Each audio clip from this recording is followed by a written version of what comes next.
ଆତ୍ମସମର୍ପଣ ଓ ନିର୍ବାସିତ ବିଳାପ କେଉଁ ଶ୍ରେଣୀର ରଚନା? ଉତ୍ତର ଅନୁବାଦ କବିତା।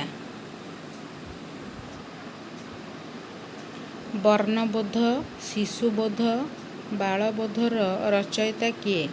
ଉତ୍ତର ମଧୁସୂଦନ ରାଓ। କୁଳବୃଦ୍ଧ ଭାବରେ କିଏ ପରିଚିତ? ଉତ୍ତର ମଧୁସୂଦନ ଦାସ। ମଧୁରାଓ ରାଧାନାଥ ଫକୀରମୋହନ ପ୍ରଥମେ କେଉଁଠି ଏକାଠି ହୋଇଥିଲେ? ଉତ୍ତର ବାଲେଶ୍ୱର। ଓଡ଼ିଶାର ପ୍ରଥମ ଓକିଲ? ଉତ୍ତର ମଧୁସୂଦନ ଦାସ। ଉତ୍କଳ ସନ୍ତାନ କବିତାର କବି କିଏ? ଉତ୍ତର ମଧୁସୂଦନ ଦାସ। ନଅଙ୍କ ଦୁର୍ଭିକ୍ଷ କେବେ ଓଡ଼ିଶାକୁ ପଡ଼ିଥିଲା? ଉତ୍ତର 1866 ମସିହାରେ। 1866 ମସିହାର ଦୁର୍ଭିକ୍ଷକୁ ନଅଙ୍କ ଦୁର୍ଭିକ୍ଷ ବୋଲି କାହିଁକି କୁହାଯାଏ? ଉତ୍ତର ପୁରୀ ରାଜା ଦିବ୍ୟସିଂହ ଦେବଙ୍କ 9 ଅଙ୍କରେ ପଡ଼ିଥିବାରୁ। ଉତ୍କଳ ସମ୍ମିଳନୀ କେବେ ଗଠନ ହେଲା? ଉତ୍ତର 1903। ସ୍ୱତନ୍ତ୍ର ଉତ୍କଳ ପ୍ରଦେଶର ସଭାପତି କିଏ ଥିଲେ? ଉତ୍ତର ମଧୁସୂଦନ ଦାସ। ରାଧାନାଥ ରାୟ କେବେ ଏବଂ କାହାଠାରୁ ରାୟବାହାଦୂର ଉପାଧି ପ୍ରାପ୍ତ କରିଥିଲେ? ଉତ୍ତର 1896 ବ୍ରିଟିଶ ସରକାରଙ୍କଠାରୁ। ପଦ୍ମ ଆକାଶପ୍ରତିର ରଚୟିତା କିଏ? ଉତ୍ତର ମଧୁସୂଦନ ରାଓ। ରାଧାନାଥଙ୍କୁ କିଏ ଓଡ଼ିଆରେ ରଚନା କରିବାକୁ ପରାମର୍ଶ ଦେଇଥିଲେ? ଉତ୍ତର ଭୂଦେବ ମୁଖୋପାଧ୍ୟାୟ। ଉଚ୍ଚ ହେବା ପାଇଁ କର ଯେବେ ଆଶା, ଉଚ୍ଚ କର ଆଗେ ନିଜ ମାତୃଭାଷା। ଉକ୍ତ ଉକ୍ତିଟି କାହାର? ଉତ୍ତର ଗଙ୍ଗାଧର ମେହେର। ମାତୃଭାଷା ପୋଥି ଛୁଇଁବାକୁ କରେ, ଅନ୍ୟ କେଉଁ ଜାତି ଲଜ୍ଜାବୋଧ କରେ? ଉକ୍ତ ଉକ୍ତିଟି କାହାର? ଉତ୍ତର ଗଙ୍ଗାଧର ମେହେର। କସ୍ତମ୍ଭ ଖସ୍ତମ୍ଭ। ଫକୀରମୋହନ ବ୍ୟାସକବି। ରାଧାନାଥ ରାୟ କବିବର। ମଧୁସୂଦନ ରାଓ ଭକ୍ତକବି। କେଉଁ ପତ୍ରିକାଟି ରାଧାନାଥ ରାୟଙ୍କୁ ସମାଲୋଚନା କରିବା ପାଇଁ ଅଭିପ୍ରେତ ଥିଲା? ଉତ୍ତର ଇନ୍ଦ୍ରଧନୁ। କେହି ରହିନାହିଁ ରହିବେ ନାହିଁଟି ଭବରଙ୍ଗଭୂମି ତଳେ, ସର୍ବେ ନିଜ ନିଜ ଅଭିନୟ ସାରି ବାହୁଡ଼ିବେ କାଳ ବଳେ। ଉକ୍ତ ଉଦ୍ଧୃତାଂଶଟି କାହାର? ଉତ୍ତର ରାଧାନାଥ ରାୟ। ରାଧାନାଥ ରାୟଙ୍କ କେଉଁ କାବ୍ୟଟି ମାଦଳାପାଞ୍ଜି ଅନୁସରଣରେ ରଚିତ? ଉତ୍ତର ପାର୍ବତୀ। ଓଡ଼ିଆ ସାହିତ୍ୟର ପ୍ରଥମ ସନେଟର ନାମ କ'ଣ? ଉତ୍ତର ବସନ୍ତ ଗାଥା। କେଉଁ ପୁସ୍ତକଟି ମଧୁସୂଦନ ରାଓ ଉଭୟ ଶିକ୍ଷକ ଓ ଛାତ୍ରମାନଙ୍କ ନିମନ୍ତେ ରଚନା କରିଥିଲେ? ଉତ୍ତର ଅବଧାନବନ୍ଧୁ। କସ୍ତମ୍ଭ ଖସ୍ତମ୍ଭ। ଦରବାର ବ୍ୟଙ୍ଗକାବ୍ୟ। ଚିଲିକା ଖଣ୍ଡକାବ୍ୟ। ପାର୍ବତୀ କାବ୍ୟ।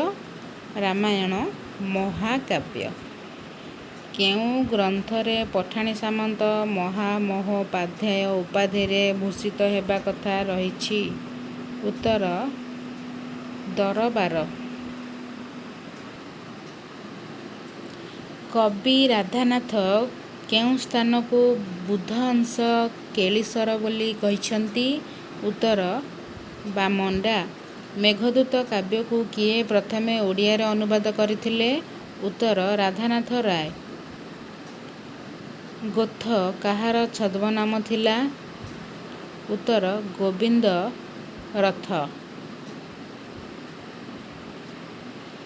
ବର୍ଣ୍ଣବୋଧକ କିଏ ରଚନା କରିଥିଲେ? ଉତ୍ତର ଗୋବିନ୍ଦ ରଥ।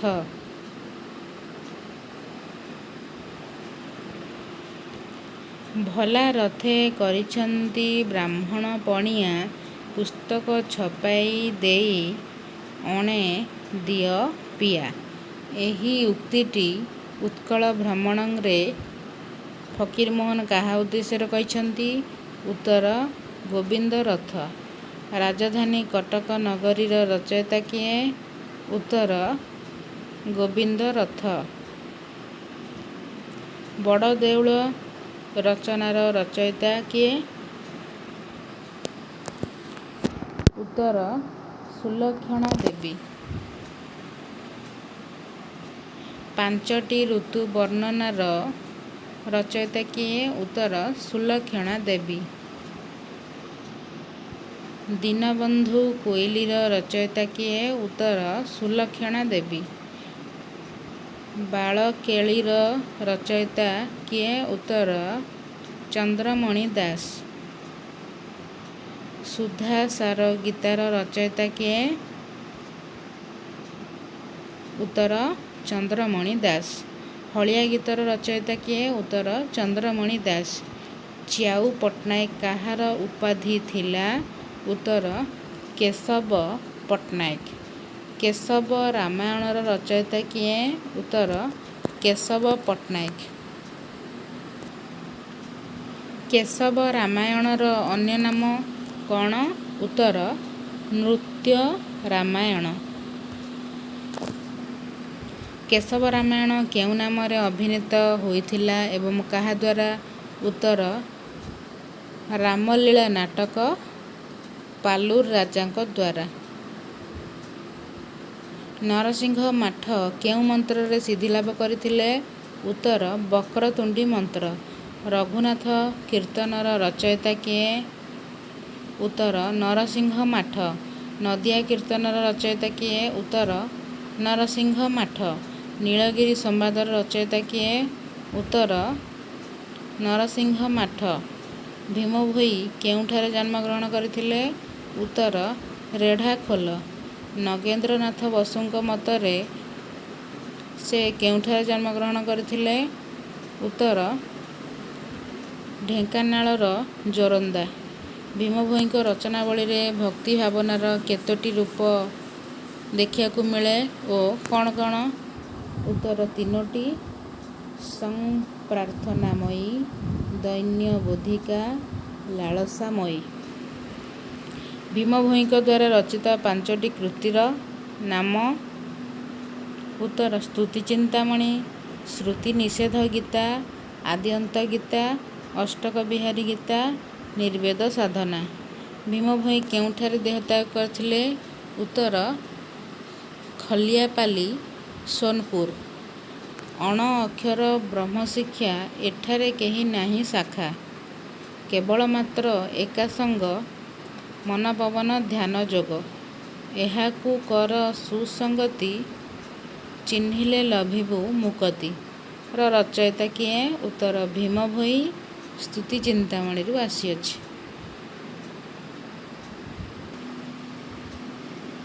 ଅରକ୍ଷିତ ଦାସ କେଉଁଠାରେ ଜନ୍ମଗ୍ରହଣ କରିଥିଲେ? ଉତ୍ତର ଗଞ୍ଜାମ ଜିଲ୍ଲାର ବଡ଼ଖେମଣ୍ଡି। ଅରକ୍ଷିତ ଦାସଙ୍କର ମଠ କେଉଁଠାରେ ଅବସ୍ଥିତ? ଉତ୍ତର ଯାଜପୁର ଜିଲ୍ଲାର ଓଳାଶୁଣୀ। ମହିମଣ୍ଡଳ ଗୀତାର ରଚୟିତା କିଏ? ଉତ୍ତର ଅରକ୍ଷିତ ଦାସ। ହାଡ଼ୁ ଦାସଙ୍କର ସାଧନାପୀଠ କେଉଁଠାରେ ଅବସ୍ଥିତ? ଉତ୍ତର ଛତିଆ, ଯାଜପୁର। ଗୃହସମ, ଲକ୍ଷ୍ମୀଧର ବିଳାସ, ନୀଳମାଧବ ଗୀତା ପ୍ରଭୃତିର ରଚୟିତା କିଏ? ଉତ୍ତର ହାଡ଼ୁ ଦାସ। ଅଳଙ୍କାର ବୋଧୋଦୟର ରଚୟିତା କିଏ? ଉତ୍ତର ବାସୁଦେବ ସୁଢଳ ଦେବ। ଚିତ୍ରୋତ୍ପଳା ଓ ବୀରବାମା କାବ୍ୟ ଦ୍ୱୟର ରଚୟିତା କିଏ? ଉତ୍ତର ବାସୁଦେବ ସୁଢଳ ଦେବ। କିଷ୍କିନ୍ଧ୍ୟା ବିବରଣୀର ରଚୟିତା କିଏ? ଉତ୍ତର ବାସୁଦେବ ସୁଢଳ ଦେବ। ପ୍ରେମତରୀ ଗାଥାକାବ୍ୟର ରଚୟିତା କିଏ? ଉତ୍ତର ରାମଶଙ୍କର ରାୟ। ପ୍ରେମତରୀ କେଉଁ ପତ୍ରିକାରେ ପ୍ରକାଶିତ ହେଉଥିଲା? ଉତ୍ତର ଉତ୍କଳ ମଧୁପ। ବ୍ରଜବନ୍ଧୁ ବିରହ ଓ ସୁରଲକ୍ଷ୍ମୀ ଦୁଇଟି କାବ୍ୟ ରଚୟିତା କିଏ? ଉତ୍ତର ମଣିଚରଣ ମହାପାତ୍ର। ଗୋଲକଧନ୍ଦା କାହାର ଛଦ୍ମନାମ? ଉତ୍ତର ଗୋପାଳ ବଲ୍ଲଭ ଦାସ। ଆତ୍ମବତ୍ ସର୍ବଭୂତେଷୁ କାହାର ରଚନା? ଉତ୍ତର ଗୋପାଳ ବଲ୍ଲଭ ଦାସ। କୋଣାର୍କେ ଉଷା ଓ ତାରକ ସଂହାରର ରଚୟିତା କିଏ? ଉତ୍ତର ଗୋପାଳ ବଲ୍ଲଭ ଦାସ। କୋଣାର୍କେ ଉଷା ଓ ତାରକ ସଂହାର ଦୁଇଟି କାବ୍ୟ କେଉଁ ପତ୍ରିକାରେ ପ୍ରକାଶ ପାଇଥିଲା? ଉତ୍ତର ଇନ୍ଦ୍ରଧନୁ। କବି ଶେଖର ଭାବେ କିଏ ସୁପରିଚିତ? ଉତ୍ତର ଚିନ୍ତାମଣି ମହାନ୍ତି। ଚିନ୍ତାମଣି ମହାନ୍ତି କେଉଁଠାରୁ କବିଶେଖର ଉପାଧି ପ୍ରାପ୍ତ କରିଥିଲେ? ଉତ୍ତର ଆନ୍ଧ୍ର ବିଶ୍ୱବିଦ୍ୟାଳୟ। ଘୁମୁସର କାବ୍ୟ ମହୋଦଧି ଆଦି କାବ୍ୟର ରଚୟିତା କିଏ? ଉତ୍ତର ଚିନ୍ତାମଣି ମହାନ୍ତି। ସୁରଙ୍ଗୀ କାବ୍ୟ କାହାର ରଚନା? ଉତ୍ତର ଚିନ୍ତାମଣି ମହାନ୍ତି। ପୌରାଣିକ କାବ୍ୟ ଓ ଐତିହାସିକ କାବ୍ୟ କଳ୍ପଲତା ଓ ସପ୍ତରଥୀର ରଚୟିତା କିଏ? ଉତ୍ତର ଚିନ୍ତାମଣି ମହାନ୍ତି। ନୀଳାଚଳ କାବ୍ୟ କାହାର ରଚନା? ଉତ୍ତର ମଧୁସୂଦନ ଦାସ। ଗୋପୀନାଥ ନନ୍ଦ ଶର୍ମାଙ୍କ ପଦ୍ୟାବଳୀ କବିତା ଗ୍ରନ୍ଥରେ କେତୋଟି କବିତା ଥିଲା ଓ କ'ଣ କ'ଣ? ଉତ୍ତର ତିନୋଟି। ବିରହ ଗୀତିକା, କର୍ମ ବିପାକ, ଚନ୍ଦ୍ରୋଦୟ। କାବ୍ୟ ବିନୋଦ ଉପାଧିଧାରୀ କବି କିଏ? ଉତ୍ତର ଲୋଚନ ପ୍ରଦାସ ପାଣ୍ଡେୟ। ଲୋଚନ ପ୍ରଦାସ ପାଣ୍ଡେୟ।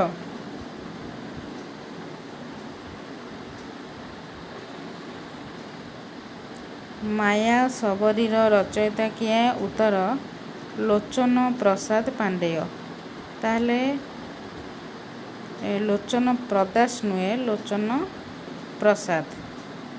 ମାୟା ସବରୀର ରଚୟିତା କିଏ? ଉତ୍ତର ଲୋଚନ ପ୍ରସାଦ ପାଣ୍ଡେୟ। ନନ୍ଦକିଶୋର ବଳଙ୍କୁ କାହିଁକି ପଲ୍ଲୀକବି କୁହାଯାଏ? ଉତ୍ତର ଉତ୍କଳୀୟ ପଲ୍ଲୀଚିତ୍ରକୁ ସାହିତ୍ୟ ମଧ୍ୟରେ ରୂପାୟନ କରିବାରେ ସେ ଥିଲେ ପ୍ରଥମ ଓଡ଼ିଆ କବି। କବି ନନ୍ଦକିଶୋର ବଳ କେଉଁଠାରେ ଜନ୍ମଗ୍ରହଣ କରିଥିଲେ? ଉତ୍ତର କଟକ ଜିଲ୍ଲାର କୁସୁପୁର। କଟକ ଜିଲ୍ଲାର କୁସୁପୁର ଗ୍ରାମରେ ସେ ଜନ୍ମଗ୍ରହଣ କରିଥିଲେ, କୁସୁପୁର ଠାରେ। କିଏ ଓ କେବେ ପଲ୍ଲୀକବିଙ୍କୁ ରାୟବାହାଦୁର ଉପାଧି ଦେଇଥିଲେ? ଉତ୍ତର 1924ରେ ଇଂରେଜ ସରକାର। ଛାତ୍ରାବସ୍ଥାରେ ନନ୍ଦକିଶୋର ବଳ କେଉଁ କବିତା ଗ୍ରନ୍ଥ ପାଇଁ ତାଳଚେର ପଦକ ଲାଭ କରିଥିଲେ? ଉତ୍ତର ପଲ୍ଲୀଚିତ୍ର।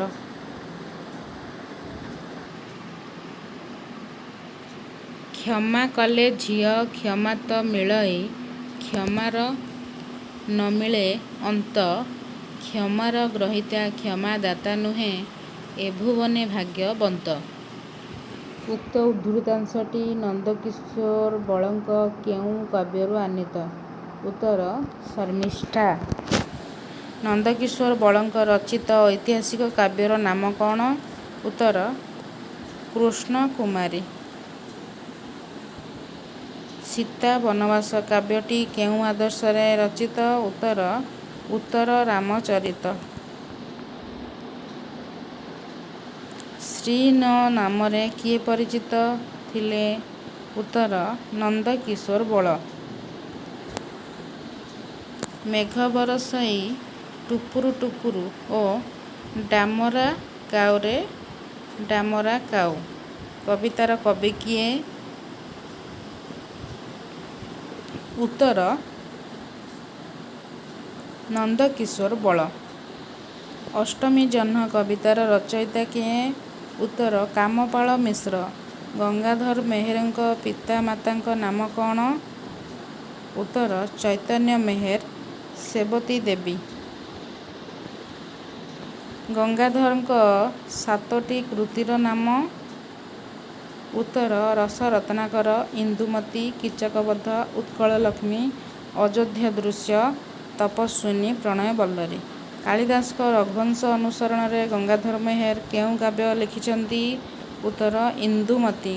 କୀଚକବଧ କେତେ ସର୍ଗ ବିଶିଷ୍ଟ? ଉତ୍ତର 7 ସର୍ଗ ବିଶିଷ୍ଟ।